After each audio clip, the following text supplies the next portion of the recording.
बात करते हैं सियासत की। मध्य प्रदेश और छत्तीसगढ़ में बीजेपी की सरकार बन चुकी है। बचा राजस्थान, जहां भजनलाल शर्मा 15 दिसंबर को मुख्यमंत्री पद की शपथ लेने वाले हैं। उसी दिन उनका जन्मदिन भी है, मतलब 15 तारीख उनके लिए डबल खुशी लाने वाली है। देखिए, इससे पहले राजस्थान की राजनीति में काफी कुछ घटा। बीजेपी की जीत के बाद से ही वसुंधरा राजे के बंगले पर समर्थक विधायकों की सबसे ज्यादा गहमा गहमी थी।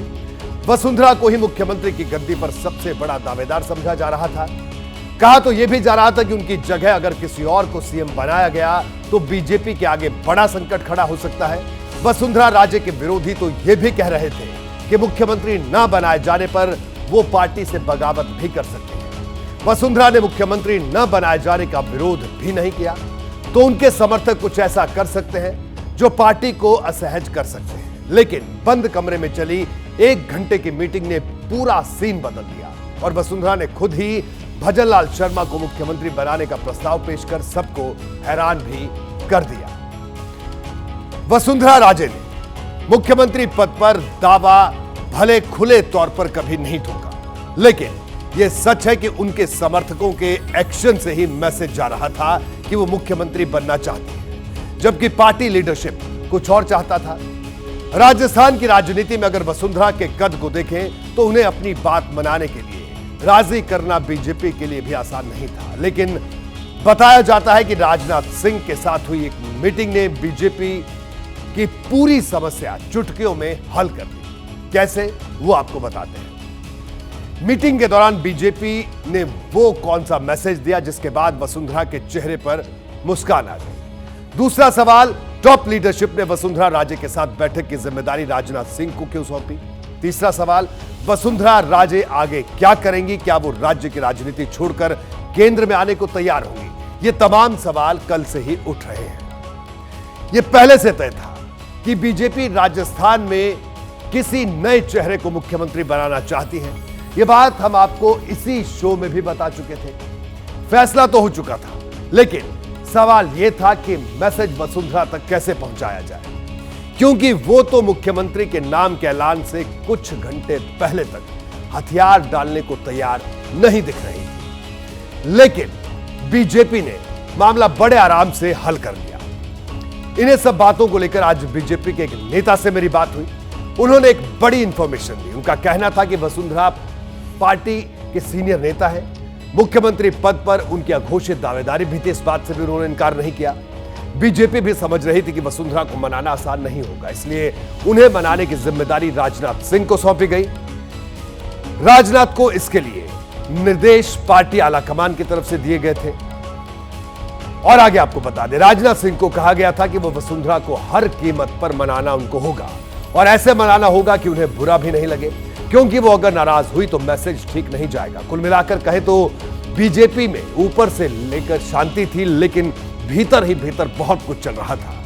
इन्हीं सब के बीच रक्षा मंत्री राजनाथ सिंह 12 दिसंबर को दिल्ली से जयपुर पहुंचे, लेकिन इसके पहले वो एक बड़ा काम कर चुके थे। इस बारे में मेरे पास एक बड़ी इंफॉर्मेशन है। वो इंफॉर्मेशन ये है कि जयपुर रवाना होने से पहले राजनाथ ने वसुंधरा को फोन किया था। राजनाथ सिंह ने वसुंधरा राजे को जयपुर एयरपोर्ट पर भी बुलाया था, जो हमने तस्वीरों में भी देखा था। राजनीति में जितना महत्व मैसेज का है, उतना ही महत्व टाइमिंग का भी है। 60 साल से लंबा राजनीतिक जीवन देख चुके राजनाथ सिंह इसका महत्व समझते हैं। इसकी झलक जयपुर में वसुंधरा से उनके इंटरेक्शन में भी दिखाई पड़ी।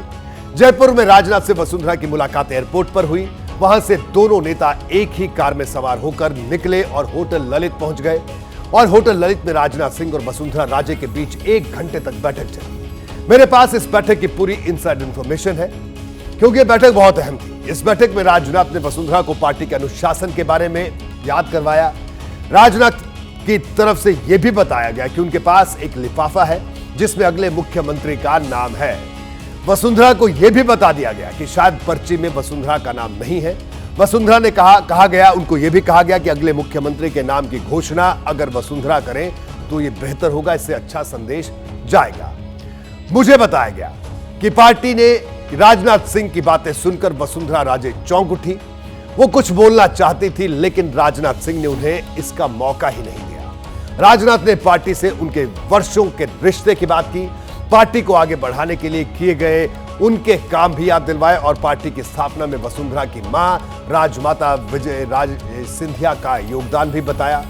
इस बातचीत के दौरान माहौल इमोशनल भी हो गया था, यह भी बताया गया। इस दौरान राजनाथ सिंह वसुंधरा राजे को यह समझाने में कामयाब हो गए कि ऐसा कोई संदेश बाहर नहीं जाना चाहिए जिससे पार्टी की छवि पर असर पड़े। वसुंधरा ने उन्हें भरोसा दिलाया कि ऐसा नहीं होगा और 1 घंटे तक चली इस मीटिंग में वसुंधरा ने बिना किसी शर्त पार्टी हाईकमान का फैसला मान लिया। वो विधायक दल की बैठक में भी शामिल हुई। मुख्यमंत्री के नाम का प्रस्ताव भी उन्होंने ही रखा, जो आपने कल तस्वीरों में भी देखा। वसुंधरा जी के बहुत ही करीबी विश्वसनीय हैं, तो आपके लिए सेटबैक झटका जैसा नहीं है कि इस तरह का फैसला? वसुंधरा जी ने खुद नहीं प्रस्ताव रखा है उनका, भजनलाल जी का। वसुंधरा जी ने भजनलाल जी का प्रस्ताव रखा है, सब एमएलए ने उनका समर्थन करा है। अफसोस तो नहीं आपको उनके सीएम न बन पाने, कोई अफसोस? वसुंधरा जी ने वो प्रस्ताव रखा है और सब लोगों ने समर्थन किया है, तो अफसोस का कोई सवाल ही पैदा नहीं होता। वसुंधरा जी के बहुत ही बीजेपी ने वसुंधरा राजे को राजी कर लिया। वसुंधरा राजे ने पार्टी का आदेश मान लिया, जो पार्टी ने कहा वही किया। लेकिन यह भी सच है कि वसुंधरा ने पहले ही अपने तेवर नरम कर लिए थे। रिजॉर्ट पॉलिटिक्स का इल्जाम लगाने के बाद 5 दिसंबर को दिल्ली वो पहुंची थी।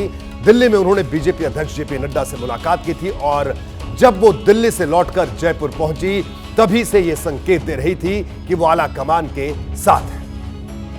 वसुंधरा राजे को ये कह दिया गया था कि राज्य में उन्हें भूमिका नहीं दी जाएगी और केंद्र में उनकी भूमिका सुनिश्चित की जाएगी, और शायद इसीलिए वसुंधरा राजे आराम से दिल्ली से वापस चली गई और उसके बाद उनकी तरफ से कोई भी ऐसी चहलकदमी राजनीतिक नहीं की गई कि और ये संदेश जाए कि वसुंधरा बगावत की तरफ बढ़ रही है। वसुंधरा ने पार्टी की बात तो मान ली, लेकिन सवाल यह है कि वसुंधरा की राजनीतिक भविष्य में आगे क्या होगा, पार्टी ने उनके बारे में क्या सोचा है, आने वाले दिनों में पार्टी में वसुंधरा की भूमिका क्या रहने वाली है, यह सबसे बड़ा सवाल है। 2024 का चुनाव विशुद्ध तौर पे नरेंद्र मोदी जी के चेहरे पे लड़ा जाएगा और नरेंद्र मोदी जी के चेहरे पे वोट पहले भी पड़ा है, इस बार भी पड़ेगा। इसलिए वसुंधरा राजे जी के रहने और नहीं रहने से राजस्थान की राजनीति में कोई असर पड़ेगा, इसकी संभावना मुझे नहीं लग रही। राजस्थान में अब तक वसुंधरा राजे का सबसे बड़ा चेहरा वसुंधरा रही है भारतीय जनता पार्टी का, लेकिन अब पार्टी ने उनकी जगह भजनलाल शर्मा को मुख्यमंत्री बना दिया है। आखिर वसुंधरा को किनारे कर भजनलाल को सीएम बनाने की वजह क्या रही? बीजेपी के एक इनसाइडर ने मुझे बताया कि पार्टी लोकसभा के चुनाव के मद्देनजर एक बड़ा संदेश देना चाहती थी, जो हो गया। अब 2024 का चुनाव सिर्फ प्रधानमंत्री मोदी के चेहरे पर ही लड़ा जाएगा। अगर हल्के तौर पर देखें तो लगता है कि बीजेपी ने महारानी को मनाकर राजस्थान का मामला सुलझा लिया है, लेकिन ऐसा नहीं है। राजस्थान के बहाने बीजेपी ने पार्टी के सारे क्षेत्रीय क्षत्रपों को क्लियर मैसेज दे दिया है और लगे हाथ 2024 के लोकसभा चुनाव को लेकर अपनी लाइन और लेंथ भी क्लियर कर दी है। जैसे ही घड़ी का काटा दोपहर 2:30 पे आए, बबीता जी का दिल सास बहू साजिश के लिए मचल जाए। और ये है इनकी बहू, पूरे दिन ऑफिस की टेंशन हो जाए गॉन जब ये करें अपना फेवरेट शो फ्री टाइम पे ऑन। इनकी तरह आप भी देखें अपना फेवरेट शो अपने टाइम पर और डाउनलोड कीजिए एबीपी लाइव ऐप अपने स्मार्ट टीवी पर।